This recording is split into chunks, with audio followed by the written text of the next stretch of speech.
at the start of every semester, the first thing I say is, raise your hand if you're pre-med. Yeah, Right? And about 60% of people raise their hand. of course. And I said, that's going to go down to 20 Yeah.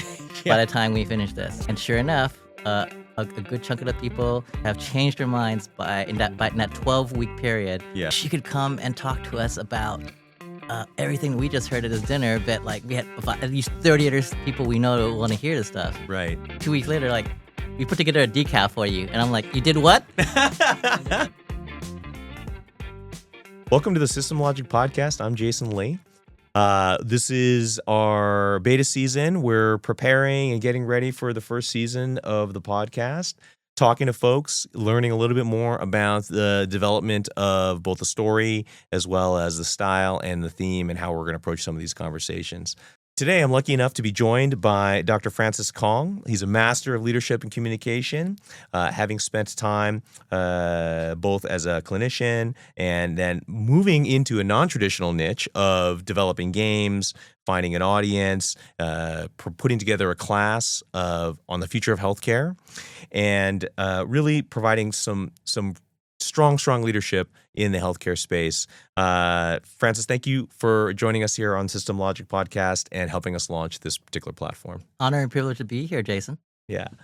So you and I met many years ago. Yep. We had the honor of working together on one of your early versions of the decal class that we've been working together on for almost a decade now.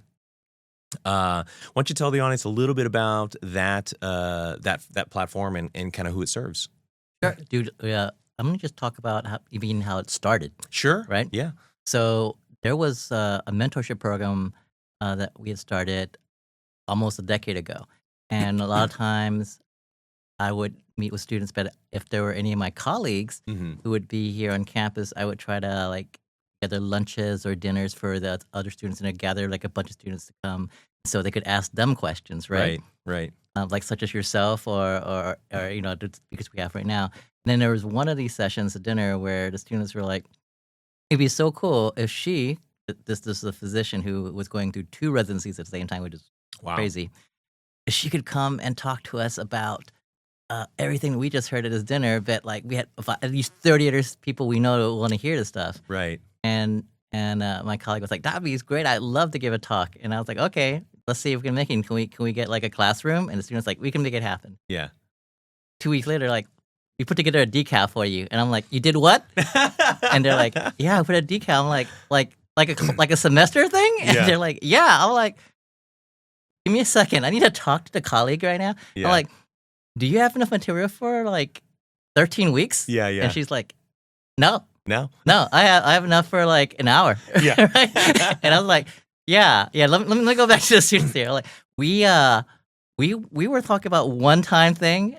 This was not what I think she meant. And they're like, oh well, should we just cancel it? And I thought to myself, and I was like, you know what? Let me see if we can find 12 other people. Right. 12 other people who can fill in the other 12 weeks. Yeah. And I did. And then that was how the decal was born about almost 8.5, 9 years ago now. That's amazing. And every semester since. Yep.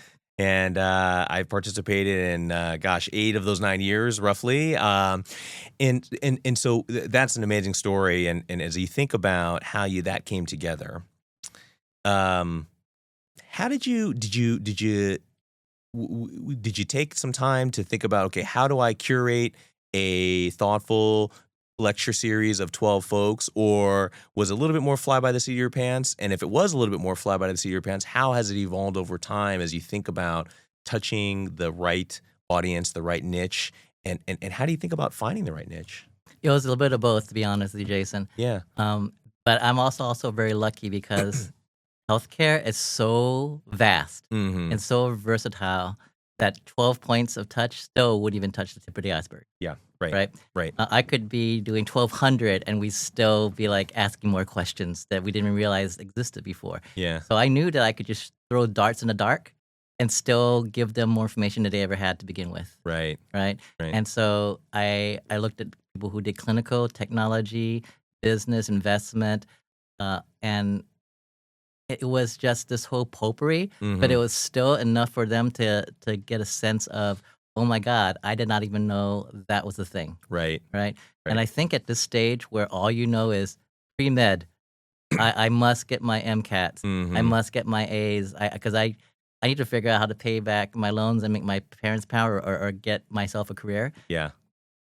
It's not even like 0.05% of what you need to know before you go into an industry like this, Yeah. right? And so I would like to think that after our class, especially in the current version, where we now ask them to put together their own project at the very end, Mm-hmm. and like instead of just sit there passive listening, but absorbing everything, and then coming up with their own ideas and presenting it back to the speakers who Mm. are now in a Shark Tank type Right. of a situation, and they Right. actually score them and rank them and give a prize to the winner. Yeah. I feel like there's more skin and more investment, and they're now more immersed in the other side where they're like, okay, what actually makes sense? Yeah. And do I still want to do my traditional? And this is something that I thought was, and I've noticed it was really interesting, is at the start of every semester, the first thing I say is raise your hand if you're pre-med, Yeah. right? And about 60% of people raise their hand. Of course. And I said, that's going to go down to 20 Yeah. by the time we finish this. And Right. sure enough, a good chunk of the people have changed their minds in that 12-week period Yeah. on some, and you're still involved in healthcare some way, but they Mhm. realize what they thought was the only option is just one of millions of things they could actually do and Right. still be involved in their mission. So Right. that's what I think is the worthiness, the reason why I do this every year. Yeah. That's awesome. That's awesome. So one of the things that I really wanted to talk with you about too is not only do you put together this lecture series and you're a great facilitator for the program and a great guide, a lighthouse, if you will, for students into healthcare and finding their way, but you also have developed games, both real life games as well as video games, and you also are volunteering in the Asian American community. And so how do you think about each of those different slices, each of those different audiences, and what they might need from a communication standpoint, from an information standpoint, from a whether it's developing a game, whether it's creating a lecture series for the healthcare students, or whether it's helping facilitate the Asian American community lecture series that you do as well. Do you spend much time thinking about the audience member, and do you see them in your mind's eye as you're crafting each of those different things? Kind of, in a way, but this is something I've also talked to a lot of my students, and a lot of people just get to know me at the beginning, right? Yeah. Because they're like, oh my God, Francis, you do video games, you teach, used to be a doctor, now you're involved in the Asian American community, you're involved in the entertainment, you do Comic-Con, every year and with the panels, right? That's right. And at least on the surface, it looks like I'm involved in like 15 different unrelated things. Mm-hmm. But as you delve into it, and this is true for anyone, I think, if you delve into it, everything I do actually has a common core thread in there. Mm-hmm. And if you understand what that thread is, everything else makes sense. My common core thread is actually education, Okay. right? And everything I do has the educational component to it. Comic-Con, Mm-hmm. which is like, this Geek Fest, is actually there to educate the fans on pop culture, right? Right. And the healthcare obviously educate the students on the field of healthcare. Asian American community is there to educate the history, the culture, Mm-hmm. and also the current issues that need to be addressed, right? Mhm. Especially if there's a shift in politics, Mm-hmm. right? Video games, believe it or not, video games that I've been involved with, this is something that was also an interesting kind of a discovery for me. When I was in school, and especially when I was in med school, it was tough. Mm. I needed something to just relax my mind because it was just memorization, right? Right. And I would play just tons of video games because I've always loved. In fact, I was a video game reviewer before I went into med school. I actually did video game editing Okay. and wrote for magazines. So video games was always. In fact, video games kept me alive in Berkeley. I think I knew more about video games coming out of undergrad than I did about what my major was. Yeah. Right? So I realized something that was interesting. I could play a game, be it a board game or a video game, and memorize everything, the rules, the strategy, the Yeah. characters, without even trying. But when it came to like my studies, I had to really focus and had to like really push myself. And I was like, I don't understand why one set of knowledge is so easy to absorb Mhm. and literally like I can regurgitate in a second. Mhm. And the other one is literally a struggle.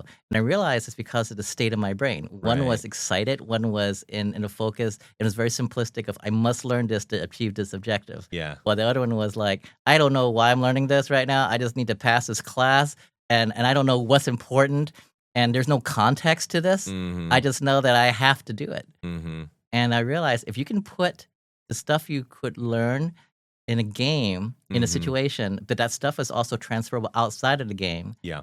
So one of the things we made was a card game that was based on like Magic the Gathering. It Mhm. was bacteria versus antibiotics. Oh. And so the dynamics of the two cards actually mimicked actual real life dynamics Mhm. between those two type of like factions, so to speak. Yeah. And then once the students played it, they could actually take that same knowledge and actually apply it to the actual hospital wards. Oh, okay. Yeah. Interesting. Interesting.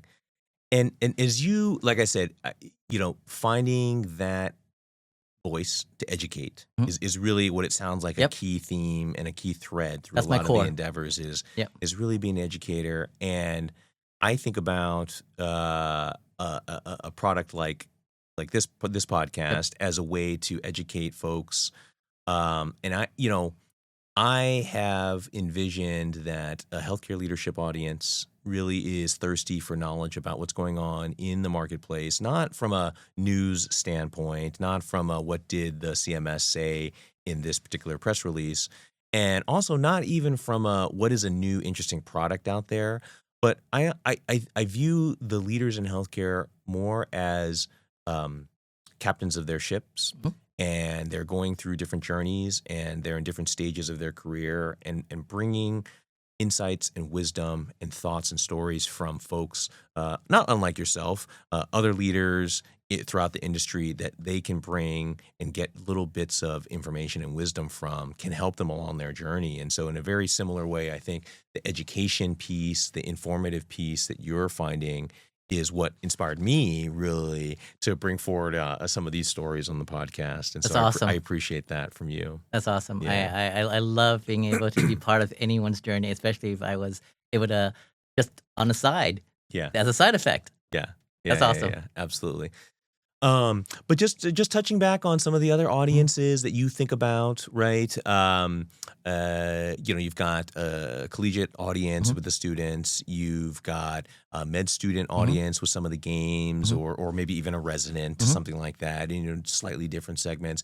With the Asian American community that Mhm. might be out there for yet a different audience. And I don't know, there's probably 3 or 4 other endeavors that you're undertaking as well that I don't even know about. So as you look to inform and educate those folks, you said, "Hey, I want to make sure that they get the information that they need." How are you, informing that process? How are you thinking about, what are the things that those different audiences need? Is it purely from a self driven perspective? Are you trying to peruse the news and synthesize some of those pieces to you know, inform how you go about identifying speakers for this class or identifying speakers for the Imagine Talks or identifying other games to develop in order to engage those particular segments of the audience. So one of the things I've discovered, and also one of the reasons why I do so many different things, and I Hmm. encourage other people to do so many different things, Yeah. and find that core thread that connects them all, is the more things you do, the more you learn different ways to apply things to non-traditional elements. So Yeah. it was if wasn't involved in video games and medicine, I would have never come up with the idea of combining them together, Right. right? Right. Right? And with Asian American studies, I would have never understood like, oh, there are so many ways that there's a way to teach the history, there's a way to teach and then apply what we've learned in the past Yeah. to answer a lot of the questions I see a lot of young people still go through today, like trying to find their own purpose, how to deal with family dynamics, why their families act the way they are, Hmm. how to constructively work with them in a way that is peaceful and also productive from both sides, right? Hmm. But that's Hmm. also like learning how there's a hierarchy and how there's a plan in medicine and also there's a plan in business and Hmm. also how there's structure and mutual communication and respect. So everything you learn outside of your field Hmm. will enhance that field and vice versa. Yeah. So my advice is for me when I go out there and try to learn how to teach new things to new people Yep. is what do I know from other fields that I don't see in this field. Right. And why is that not done in this field? And I think that could be a game changer. Let's try it. Yeah. So Yeah. for me, that's it. No, I think that's sage advice, right? And to some degree, it's a flavor of trying to put yourself in their shoes a little bit to try to understand their perspective and what they might be missing or what they might not be seeing. Yep. That you are and you're able to bring from other parts of your life. No, I think that's a great way to approach education, a great way to approach information exchange. And something that I'll have to think a lot about as we think about guests for the podcast and development of episodes and that sort of thing. So 100%. Yeah. Always push the envelope. That's the other thing. Like, don't just be, oh, that's what everyone does, so I just do a better version. No, don't do a better version. Yeah. Do a different version. I like it. Well, we'll dive into that a little bit more. We'll take a quick break and we'll be right back. Okay. All right, we're back. Francis, so we were talking a little bit about your journey before the break, some of the things that you think about as you tackle some of the different audiences.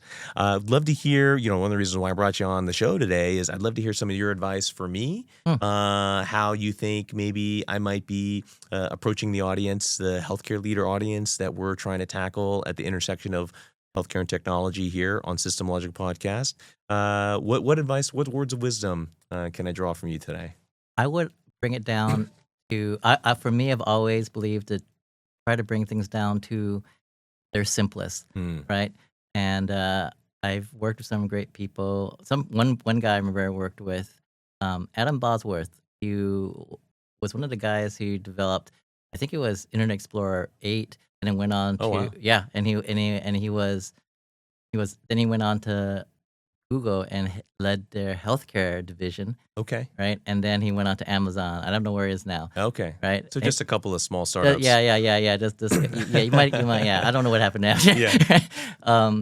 Harvard grad. But what was interesting about him was that he was dyslexic. Okay. Right, from like birth. Right.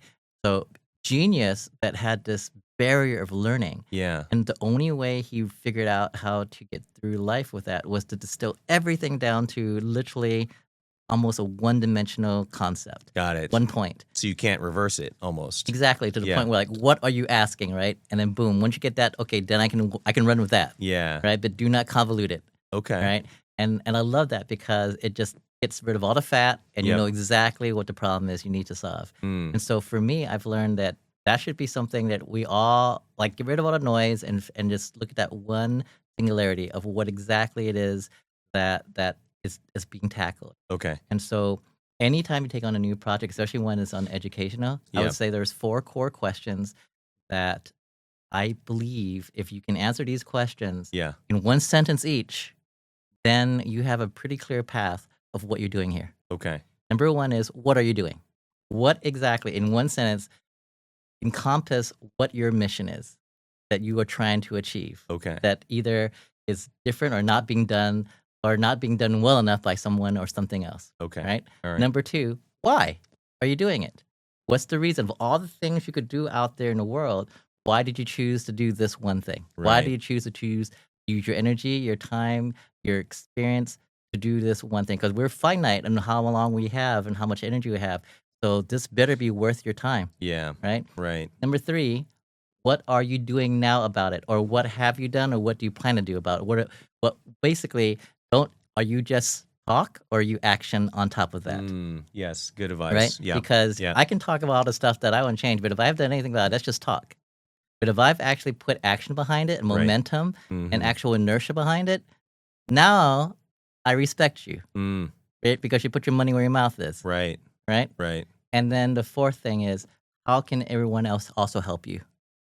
Yes. Bring in partners. Right. Who else can be, if you've inspired other people who want to like jump in on this wagon, how? How can they do that? Wow. If you can answer those 4 questions, what am I doing? Why am I doing this? How am I doing this? And who can join me? Then you know what you're doing. That is fantastic, and actually very simple advice. Did you got that from Mr. Bos? Or that was your own concert? That was a Francis Kong original. Yes, I love it. That's something that I figured out on my own through the process there. If you can figure those 4 things out, then you know what you're doing. If you can't answer and you have to do it in one sentence. You cannot explain that stuff to me in a paragraph. Right. If you take more than one sentence, that tells me you don't know what you're talking about yet. Yeah. Right. You're still trying to talk your way through it. Right. Interesting. One sentence each. Interesting. And so have you given that advice to lots of folks, or have you just taken it upon yourself only? As you know, I'm also involved in the Miss Asian Global Beauty Pageant, the longest running pageant in the nation of Asian Americans. And every one of those new delegates we work with, every 25 every year, I teach that to every one of them. I'm like, because they have to do their social platform, right? I'm like, that is your social platform right there. I need you to tell me those 4 things in one sentence. And until you tell me that, we're just going to keep on going and brainstorming until you can get that down. Right. No, I love that. Boy, and as you think about a topic or an industry as complex as healthcare, it can be very challenging to boil things down. Yep.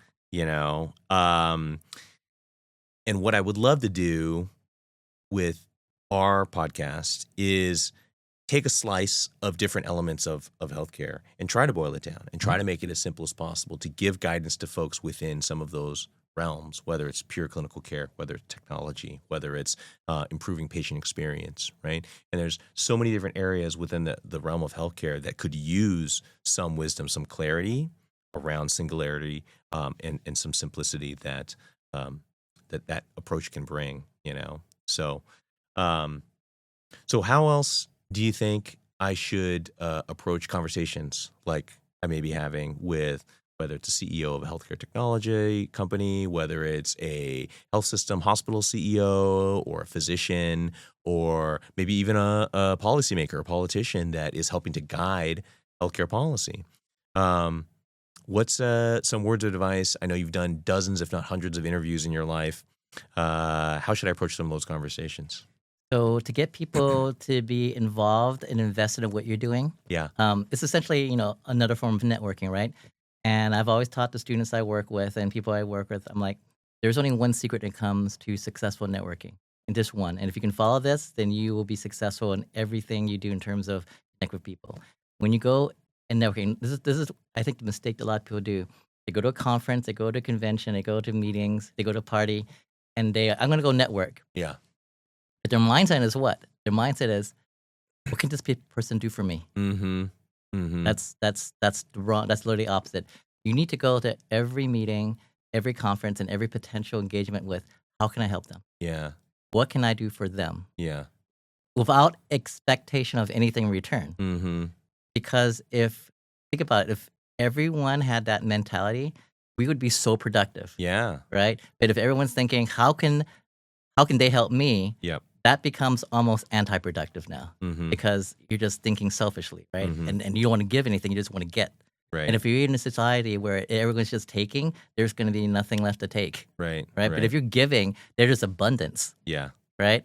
There's this plethora of opportunity and resources now to work with. Yeah. So, but you have to do that literally from the heart, like literally with intention. And so when you talk to someone and you want to engage with them, like on the show, you try to figure out what is it they need.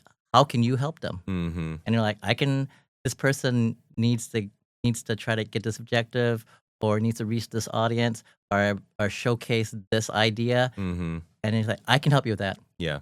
I don't expect anything else, but let me help you with what you need to get. Yeah. And they're like, why? And first thing they're gonna think is, what's in it for you? And they're like, I just want to help people. And a lot of people can't wrap their mind around that. Yes. Right? Cynicism. Exactly. They've lived in that cynical take world for so long. Right.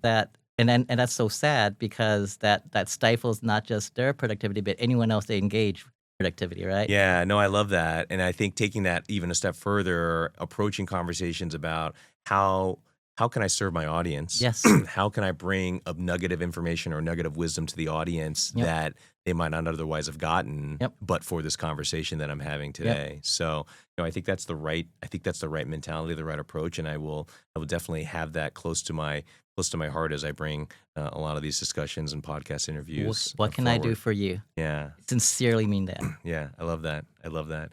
Well, and with that, I want to thank you for all that you've done for me over the years. Certainly, having been a friend and a mentor, and helping me think through some career steps and some other pieces like developing this podcast. And so, thank you so much for your guidance and wisdom and your giving over the years as well, Francis. Honor and privilege, Jason. Yeah, terrific.